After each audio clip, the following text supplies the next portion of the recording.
Assalamualaikum warahmatullahi wabarakatuh. Mari ngaji manake babat Jepara Selendang Sutra tentang siapa sebenarnya Roro Kidul. Bicara Roro Kidul dan kisah Jepara, saya pribadi tidak ada maksud menjatuhkan atau mengangkat pihak manapun, karena saya hanya menyampaikan berdasarkan kisah versi keluarga Kesultanan Jepara yang diceritakan secara bersanad turun-temurun hanya kepada para keturunan keluarga Kesultanan Jepara. Karena kakek saya bernama Sultan Muda Merah Pupuk dari Aceh bin Sultan Iskandar Muda Mahkota Alam bin Robiatuddin binti Sultan Ali Mughayatsa merupakan cucu keponakan Sultan Hadirin atau Sultan Solahuddin bin Sultan Ali Mughayatsa dari Kesultanan Aceh Darussalam, yang berarti bertemu nasab dengan Sultan Hadirin pada Sultan Ali Mughayatsa yang didatangkan oleh Sultan Hadirin ke Jepara, sehingga saat kejadian tragedi Roro Kidul ataupun kejadian yang lain yang berkaitan dengan Jepara, kakek saya ikut terlibat secara langsung, ada juga dari cerita langsung oleh para pelaku. Bicara Roro Kidul, kita tidak membicarakan tentang mitos atau kisah gaib. Karena membicarakan Roro Kidul adalah kisah besar antara Keraton Kalinyamatan Jepara dengan Kesultanan Mataram Islam yang telah rusak kebenaran kisahnya karena dibungkam oleh Keraton Pajang sejak adanya tragedi Baratan atau peristiwa terbakarnya Keraton Kalinyamatan Jepara, sehingga kisah Roro Kidul dan kisah Jepara yang lain menjadi rusak. Bahkan Roro Kidul saat ini dikenal orang dengan kisah mitos bahwa Roro Kidul adalah jin, siluman, setan, iblis, pesugihan, dan lain-lain. Kita kembali ke kisah siapa sebenarnya Roro Kidul. Tahun 1553 Masehi, Kanjeng Ratu Kalinyamat mulai membuat kadipaten baru bernama Mataram Islam di Alas Mentawai. Disusul kemudian Ratu Kalinyamat memberi dua dayang keraton Kalinyamatan yang bernama Roro Sumangkin dan Retno Dumila sebagai istri dia kepada Danang Sutawijaya yang saat itu ditunjuk sebagai Adipati Mataram Islam. Tapi dua dayang tersebut diakui Ratu Kalinyamat sebagai keponakannya dengan tujuan untuk mengangkat derajat dan agar nantinya keturunan Mataram Islam tetap berada di bawah Keraton Kalinyamatan. Tahun 1560 Masehi, agar Jepara ikut memiliki Mataram Islam, maka Ratu Kalinyamat menjodohkan Pandanwangi dengan Banyunjeporo, yaitu cucu keponakan Sultan Hadirin yang bernama Sultan Muda Merah Pupuk atau Mbah Safin Desa Kerso. Karena Mbah Safin menolak, maka Banyunjeporo digantikan adik sepupu Mbah Safin yang bernama Raden Abdul Jalal yang bergelar Pangeran Sarip. Tanda pertunangan antara Pandanwangi dengan Pangeran Sarip berupa selendang warna hijau. Perjanjian menikah antara Pandanwangi atau Roro Kidul dengan Pangeran Sarip atau Banyunjeporo atau siapapun cucu keponakan Sultan Hadirin dikenal dengan perjanjian darah yang berbunyi.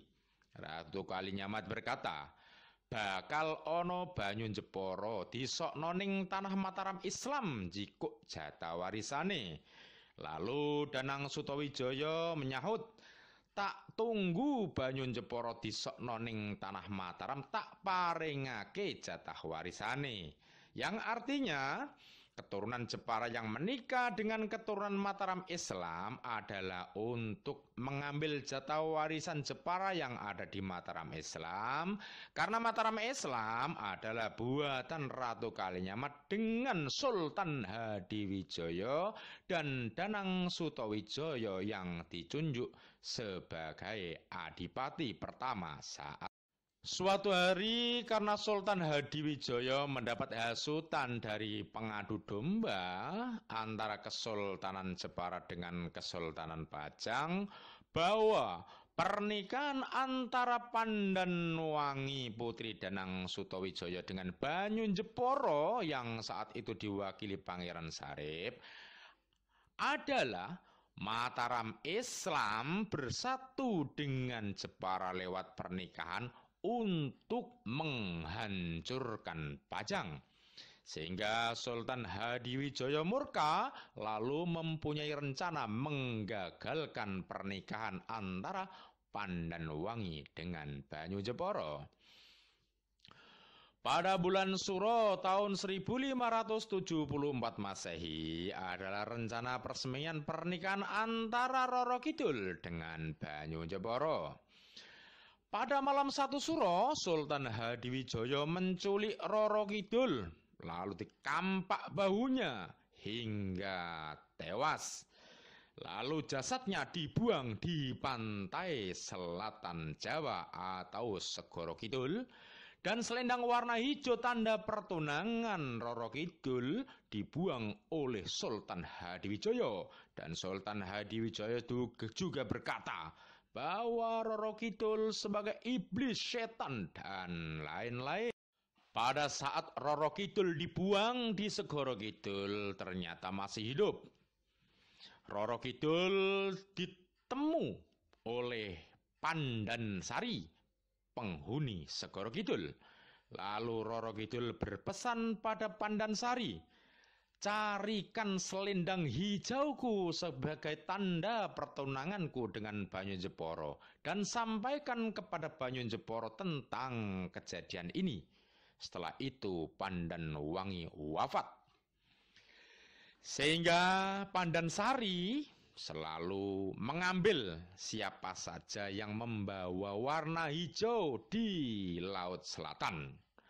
Dan karena dianggap sebagai selendang milik Pandanwangi atau Roro Kidul. Dan setiap bulan Suro, Pandansari selalu bertanya-tanya di mana keberadaan Banyunjepara. Jika yang ditanya tidak menjawab, maka akan dicekik atau dikenal dengan tekekan bulan Suro.